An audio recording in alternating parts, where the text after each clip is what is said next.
오늘 하나님이 우리에게 주신 말씀 함께 교독하시겠는데요. 하나님의 말씀은 누가복음 2장 8절에서 14절까지의 말씀입니다. 누가복음 2장 8절에서 14절까지의 말씀 함께 교독하시겠습니다. 그 지역의 목자들이 밤에 밖에서 자기 양떼를 지키더니 주의 사자가 곁에 서고 주의 영광이 그들을 두루 비치매 크게 무서워하는지라. 천사가 이르되 무서워하지 말라. 보라, 내가 온 백성에게 미칠 큰 기쁨의 좋은 소식을 너희에게 전하노라. 오늘 다윗의 동네에 너희를 위하여 구주가 나셨으니 곧 그리스도 주시니라. 너희가 가서 강보에 쌓여 구유에 뉘어 있는 아기를 보리니 이것이 너희에게 표적이니라 하더니 호련히 수많은 정군이 그 천사들과 함께 하나님을 찬송하여 이르되, 함께 읽겠습니다. 지극히 높은 곳에서는 하나님께 영광이요 땅에서는 하나님이 기뻐하신 자들 중에 평화로다 하니라. 아멘. 여러분, 주보 가지고 계시죠? 오늘 설교 제목이 무엇입니까? 우리 세상에서 가장 큰 기쁨의 좋은 소식. 사랑하는 성도 여러분, 사람은 누구나 기쁜 소식을 기다리며 살아갑니다. 기쁜 소식, 좋은 소식을 들을 때면 참 마음이 좋아지고 따뜻해집니다. 그런데 어쩌면 이 기쁜 소식이 각자에게 다 다르죠. 누군가에는 기쁜 소식이지만 누군가에는 그냥 평범한 소식이고, 또 어떤 누군가에게는 슬픈 소식이 될 수 있습니다. 예를 들자면 시험을 쳐서 한 명 합격해야 되는데 한 명이 합격했으면 그 사람에게는 당연히 너무나 기쁜 소식이지만, 그 시험을 쳐서 나머지 떨어진 분들에게는 기쁜 소식입니까? 슬픈 소식이 되겠죠. 이처럼 세상의 소식은 각자에게 다 달리 전해질 수밖에 없습니다. 우리 아이들은 성탄 아침에 받을 그 선물 상자를 기다립니다. 그리고 청년들은 합격 소식, 취업 소식에 가슴을 뛰게 만들죠. 그리고 부모 세대는 건강이 회복되고 어떤 삶의 큰 문제가 해결되는 것을 바랍니다. 그리고 어르신들은 자녀와 손주들의 평안과 건강을 최고의 기쁨으로 여기며 살아가고 있습니다. 이처럼 세상에 알고 있는 그 기쁜 소식은 각자에게 다 다르고, 또 그 기쁨의 강도는 다르게 느껴질 수밖에 없습니다. 특별히 세상의 기쁜 소식에는 유통기한이 있습니다. 제게는 이제 11살짜리 아들이 하나 있는데 선물을 주게 되면 엄청 기뻐요. 너무 좋아요. 그런데 몇 시간 지나지 않으면 그 선물이 어디에 있는 줄도 기억을 못 하더라고요. 이처럼 선물을 받을 때는 정말로 기뻐하지만 그 기쁨은 그때 받을 때 잠시뿐인 것 같습니다. 이처럼 선물의 기쁨은 금방 사라집니다. 합격을 하고 난 뒤에도 또 다른 부담이 찾아옵니다. 문제가 풀려도 어떻습니까? 우리의 삶에서 어떤 문제가, 큰 문제가 해결되어서 그 위에 아무 문제도 생기지 않던가요? 아닙니다. 또 새로운 문제, 새로운 걱정이 시작됩니다. 그래서 우리는 흔들리지 않는 정말 그 기쁨을 갈망합니다. 사라지지 않는 기쁨, 빼앗기지 않는 기쁨, 그러한 기쁨을 원합니다. 그런데 성경은 우리에게 큰 기쁨의 좋은 소식이 있다라고 말합니다. 그것은 단지 우리의 기분을 좋게 만드는 그러한 소식이 아닙니다. 그리고 상황이 잠시 좋아졌다는 그런 뉴스도 아닙니다. 그 소식은 어떤 소식입니까? 하나님께서 이 땅, 이 역사의 한복판에 들어오셨다는 사건, 그 소식입니다. 하늘의 왕이신 그분이 이 땅에 오셔서 죄와 죽음을 깨뜨려 주셨다라는 것입니다. 바로 복음, 기쁨의 소식. 이것이 바로 여기 성경이 말하고 있는 큰 기쁨의 좋은 소식입니다. 오늘 본문을 보게 되면 깊은 밤 고요한 들판에서 시작됩니다. 그곳은 목자들이 양떼를 지키던 어떻게 보면 목자들에게서 너무나 평범한 일상의 자리입니다. 그런데 바로 그 자리에 하늘이 열리고 하나님의 영광이 비춘 것입니다. 그리고 전사는 이렇게 선포합니다. 오늘 너희를 위하여 구주가 나셨으니 곧 그리스도 주시니라. 사랑하는 성도 여러분, 여기에 질문이 분명해 보입니다. 그 다음에 왜 이 소식이 큰 기쁨이 되는 것일까요? 왜 예수님이 이 땅에 오심이 세상에서 가장 큰 기쁨의 좋은 소식일까요? 우리는 오늘 본문 이 말씀을 따라 그 큰 기쁨의 이유가 무엇인지를 함께 살펴보고자 합니다. 주님이 이 땅에 오심이 세상에서 가장 큰 기쁨의 좋은 소식인 이유는 첫째, 하나님이 우리의 밤 한가운데로 가까이 오셨기 때문입니다. 여러분 8절 말씀을 보시겠습니다.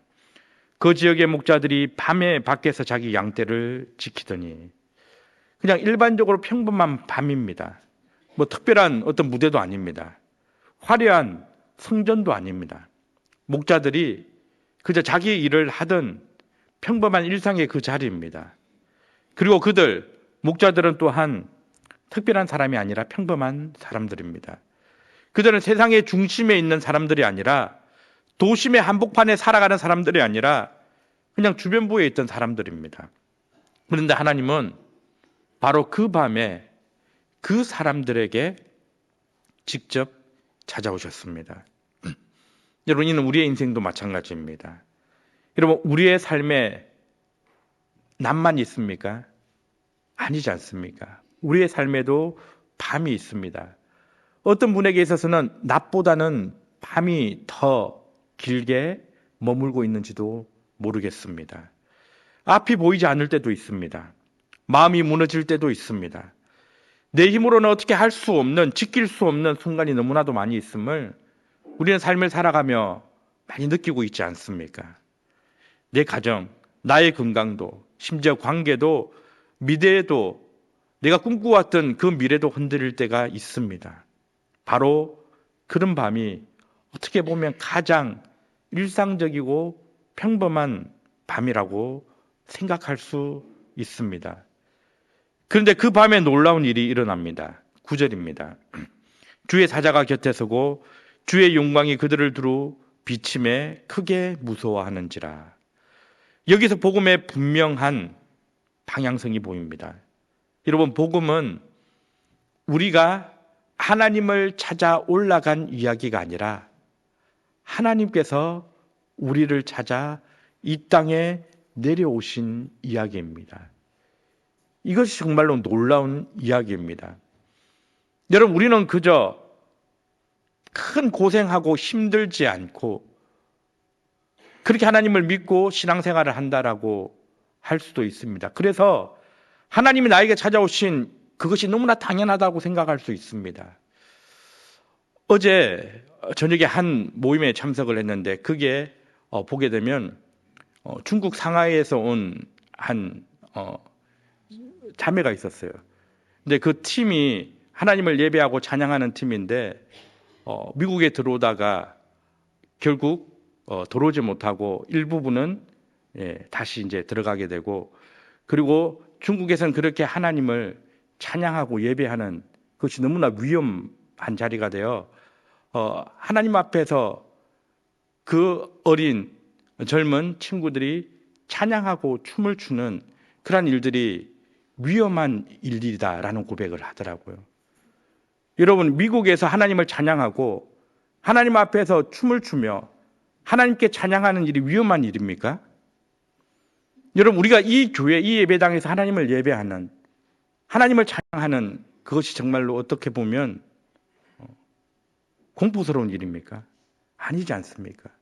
우리는 너무나 자유롭게, 너무나 평범하게 하나님을 예배하고 찬양할 수 있습니다.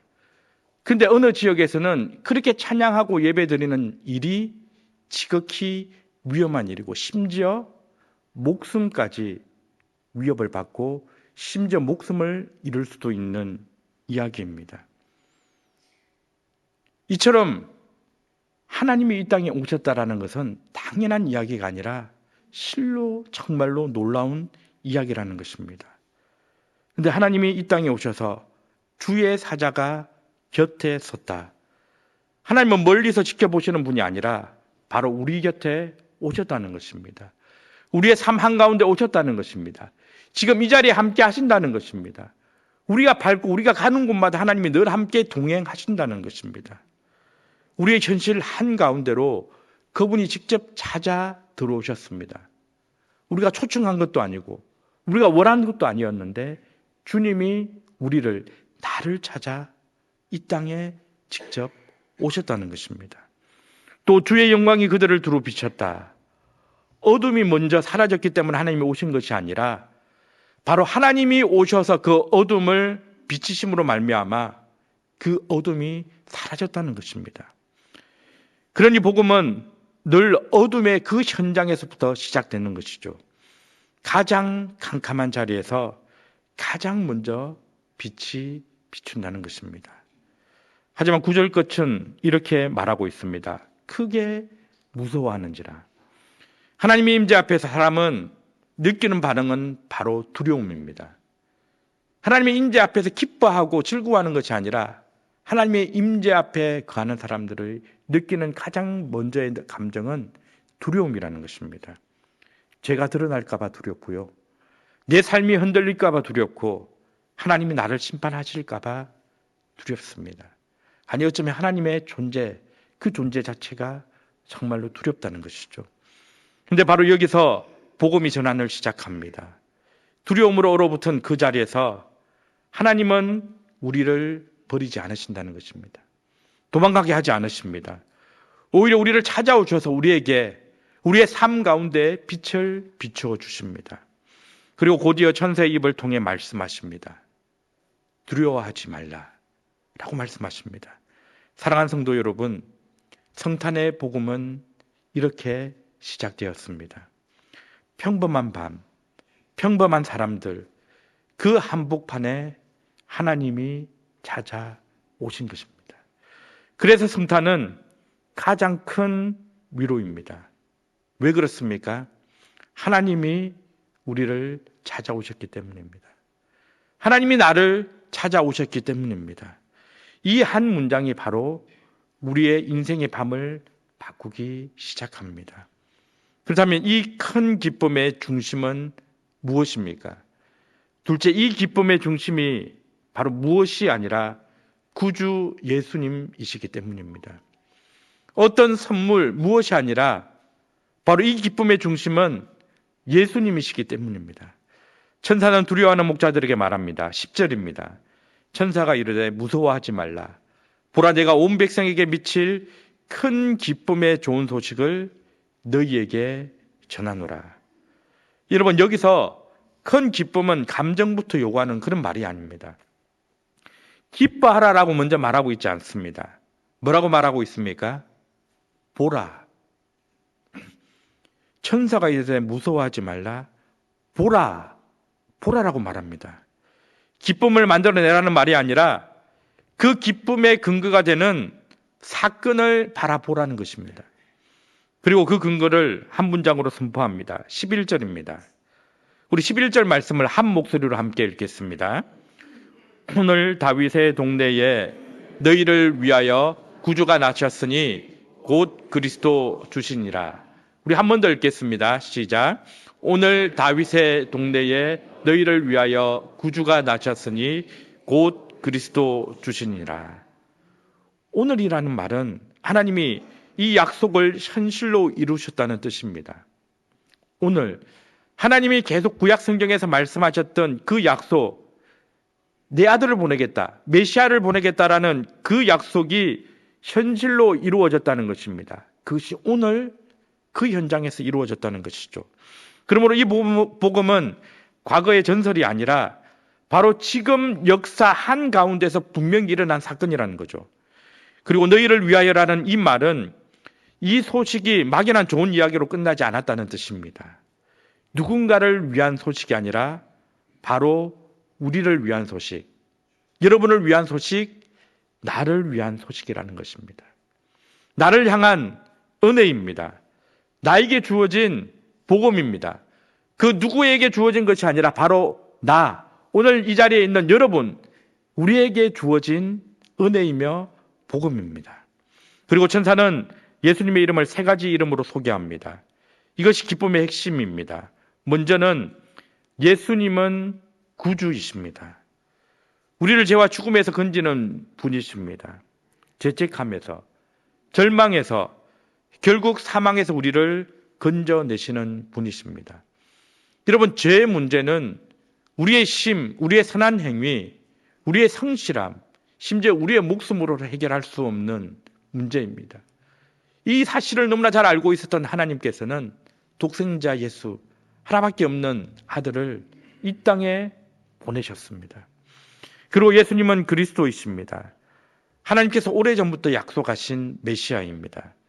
우연히 우리에게 임한 위로자가 아니라 바로 하나님께서 보내시겠다고 작정하신 왕이십니다. 그리고 세 번째는 예수님은 주이십니다. 여러분, 내 삶에 조언을 하러 오신 분이 아니시라 내 삶의 주권자이십니다. 이것은 무엇을 의미하는 것입니까? 내 삶의 주인이라는 것입니다.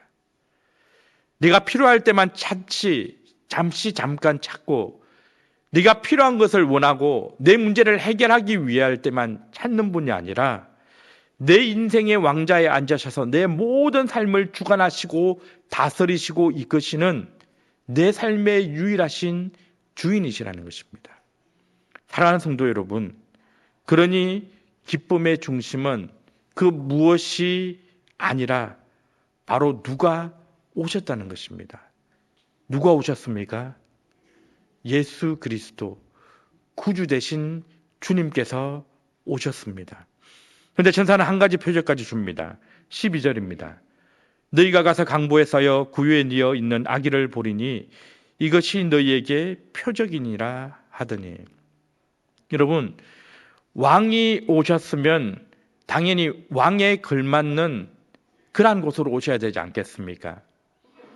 그곳이 어디입니까? 여러분, 왕이 사는 곳이 어디죠? 왕궁, 궁궐이죠. 왕이 오셨다라고 생각하면 세상 사람들은 당연히 궁전, 궁궐을 기대합니다. 그러나 표적은 왕궁이 아닙니다. 어디입니까? 구유입니다. 여러분, 한번 생각해 보십시오. 우리도 이 땅에 와서 태어났을 때 왕궁은 아니지만 구유는 아닙니다. 그렇지 않습니까? 이 땅에 와서 우리가 어떻게 동물들이 눕는 그 구유, 동물들의 먹이통, 그게 눕는단 말입니까? 어떻게 거기에서 태어난단 말입니까? 그런데 표적은 왕궁이 아니라 구유라고 말합니다. 이것이 바로 복음의 방식입니다. 하나님은 우리를 살리시기 위해 더 높고 가장 높은 자리로 올라가신 것이 아니라 바로 가장 천하고 천한 낮은 자리, 우리도 머물고 싶지 않은 동물들이 임하는 그 자리까지 내려오신 것입니다. 왕이신 그분이 가장 천한 자리, 우리가 가기도 꺼려하는 그 자리까지 내려오신 것이죠. 구유의 낮아지심은 단순한 분위기가 아닙니다. 바로 구원의 길입니다. 그리고 그 길은 여러분 결국 어디로 이어집니까? 십자가로 이어집니다. 구유에 오신 그분은 결국 십자가에 나중에 달리시죠. 강보에 쌓인 그 아기는 훗날 나무에 달리신 어린 양이 되실 겁니다. 낮아지심으로 우리를 살리시는 왕, 바로 그분이 오셨기에 우리에게는 가장 큰 기쁨이 되는 것입니다. 그런데 성경은 여기서 멈추지 않습니다. 이 기쁨은 잠깐 반짝이는 소식이 아니라 바로 하늘이 찬양으로 확증하고 땅에는 평강으로 이어지는 기쁨이라고 말합니다. 그러므로 셋째는 이 기쁨은 하늘의 찬양으로 확정되며 평강으로 이어지기 때문입니다. 우리가 살펴보았듯이 기쁨의 중심은 그 무엇이 아니라 누가 오셨는가에 있습니다. 구주이며 그리스도이시며 주이신 예수님이 오셨습니다. 그런데 하나님은 이 소식을 땅의 반응에만 맡기지 않으셨습니다. 하늘이 직접 정언하게 하셨습니다. 13절입니다. 호련히 수많은 천군이 그 천사들과 함께 하나님을 찬송하여 이르되. 여러분, 한 명의 천사입니까? 아닙니다. 천군입니다. 하늘의 군대입니다. 하늘에 가득 찬 찬양으로 그분의 오심을 기뻐하고 있습니다. 무슨 뜻입니까? 이 기쁨이 사람의 기분에서 나온 것이 아니라는 것입니다. 이 사건이 우연이 아니라는 뜻이죠. 바로 하나님이 하신 일이라는 보증입니다. 그래서 천군 천사들이 한흥해서 찬양을 하고 있는 것입니다. 여러분, 성탄은 사람들이 만들어낸 종교 행사가 아닙니다. 세상 사람들은 성탄절, 크리스마스 되면 선물을 주고받고, 그리고 오랜만에 가족들이 만나고 지인들과 함께 시간을 보내며 기뻐하는 그러한 시간이죠. 심지어 오늘날에는 메리 크리스마스도 사용하지 못하게 합니다. 해피 할리데이라고. 그렇게 세상 사람들에게 있어서 성탄, 크리스마스는 예수님이 완전히 빠져버린 그러한 어떤 행사입니다. 하지만 이 성탄은 바로 하나님이 시작하신 구원의 역사입니다. 이것이 진실입니다. 그리고 그 찬양의 내용이 14절입니다. 우리 14절 말씀을 함께 읽어보실까요? 14절 말씀입니다. 함께 읽겠습니다. 지극히 높은 곳에서는 하나님께 영광이요, 땅에서는 하나님이 기뻐하신 사람들 중에 평화로다 하니라. 아멘. 여러분, 이것은 단지 따뜻한 어떤 분위기를 만들기 위한 선언이 아니라 새로운 질서의 선포입니다. 왕이 오셨다. 그 왕이 구원을 시작하셨다라는 선포 선언입니다. 천군천사의 찬양은 두 방향으로 흐릅니다. 먼저 첫째는 지극히 높은 곳에서는 하나님께 영광입니다. 성탄은 하나님의 영광이 드러나는 그런 날입니다. 하나님의 사랑이 얼마나 크신지, 하나님의 구원이 얼마나 확실한지 예수님 안에서 분명히 드러났기 때문입니다. 그러므로 우리의 삶은 다시 분명한 목적을 찾아가야 합니다. 우리의 삶의 목적은 무엇입니까? 바로 하나님께 영광을 돌리는 삶입니다. 하나님께 영광을 돌리는 삶이 우리의 삶의 목적이 되어야 합니다. 하나님께 영광을 돌린다는 것이 무엇입니까? 내가 원하고 내가 기뻐하고 내가 바라는 삶이 아니라 하나님이 기뻐하시는 삶을 살아가는 것이 하나님께 영광을 돌리는 삶입니다. 그리고 둘째는 땅에서는 하나님이 기뻐하시는 사람들 중에 평화입니다. 여러분, 이 평화는 잠깐 마음이 편해지는 그러한 느낌이 아닙니다. 성경이 말하는 평화는 죄로 인해 깨졌던 하나님과 우리와의 관계, 그것이 다시 회복된 상태를 이야기합니다. 곧 하나님과의 화목입니다. 여러분, 여기서 성경이 말하는 평화는 바로 하나님과의 화목을 말합니다. 전쟁이 없고 누군가의 다툼이 없는 그 평화를 말하는 것이 아니라 죄로 인해 깨어졌던 우리와 하나님과의 그 관계가 다시 회복되는 그 화목을 바로 평화라고 이야기합니다. 그리고 그 화목은 장차 십자가와 부활로 확정될 구원의 열매이기도 합니다. 하나님과 화목한 사람들에게 세상이 줄 수 없는 참 평강이 임하게 됩니다. 환경이 흔들려도, 상황이 악화돼도, 정말로 심각한 문제 앞에 직면해도 무너지지 않는 하늘이 주는 평강, 평화입니다. 그 평강이 내 삶 가운데, 우리의 가정 가운데, 우리의 교회로, 우리의 공동체로 흘러가기를 주님의 이름으로 축복합니다. 사랑하는 성도 여러분, 세상의 기쁨은 잠시 잠깐입니다. 금방 끝나버립니다. 그리고 그 기쁨은 다시 슬픔이 되기도 합니다. 근데 예수님이 주시는 기쁨은 유통기한이 없습니다. 왜냐하면 그 기쁨은 상황 때문에 주어지는 기쁨이 아니라 바로 하나님이 하신 일이기 때문입니다. 하나님이 우리에게 주신 기쁨이기 때문입니다. 하늘이 찬양으로 확정한 기쁨입니다. 하나님께 영광이 되고 우리에게 평강이 되는 기쁨입니다. 그래서 성탄의 기쁨은 12월 25일 연말에 끝나는 계절이 아니라 바로 오늘로 시작되어 우리의 삶 전체를 붙들고 영원까지 이어지는 노래가 되는 것입니다. 사랑하는 성도 여러분, 천사는 분명히 우리에게 말했습니다. 근데 명령하지 않았습니다. 기뻐하라라고 우리의 마음을 떠밀지도 않았습니다. 대신 이렇게 선포했습니다. 보라고 했습니다. 이제 우리의 시선은 어두운 이 세상에, 이 밤에 두는 것이 아니라 바로 우리를 위해 이 땅에 오신 구유에 누이신 주님께로 향해야 합니다. 그분은 우리의 눈물을 닦아 주러 오신 구주이십니다. 무너진 우리의 삶을 다시 세우기 위해 오신 그리스도이십니다. 그리고 영원히 흔들리지 않는 평강으로 우리를 다스리시는 우리의 참 주이십니다. 주인이십니다. 그러므로 오늘 우리의 인생의 왕자를 온전히 주님께 내어드립시다. 성탄의 기쁨은 12월의 장식 속에 있는 것이 아니라 바로 저와 여러분의 삶 안에 있는 예수 그리스도의 안에 있는 그러한 기쁨입니다. 그분을 맞이하는 자리에서 두려움은 물러나고 우리의 참 기쁨이 시작되기를 간구합니다.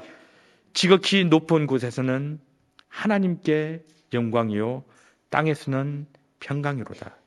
이 하늘의 노래가 오늘 우리의 바로 가슴 속에서 시작되어 우리가 가는 곳마다, 우리가 밟는 그 땅마다, 그 자리마다 평강의 열매로 이어지기를 간절히 소망합니다. 세상의 가장 큰 기쁨의 좋은 소식, 예수 그리스도입니다. 그분이 지금 저와 여러분, 나와 함께 하십니다. 이 사랑을 믿음으로 품고 성탄의 빛을 따라 걸으며 그 기쁨과 평강을 우리의 삶 속에서 가득 흘러 보내어 우리를 통하여 우리가 믿지 않는 사랑하는 가족들이, 우리의 지인들이, 그리고 세상 사람들이 주님의 그 빛을 바라보는 복된 삶을 살아가는 저와 여러분 되시기를 우리 주님의 이름으로 간절히 축복합니다. 아멘.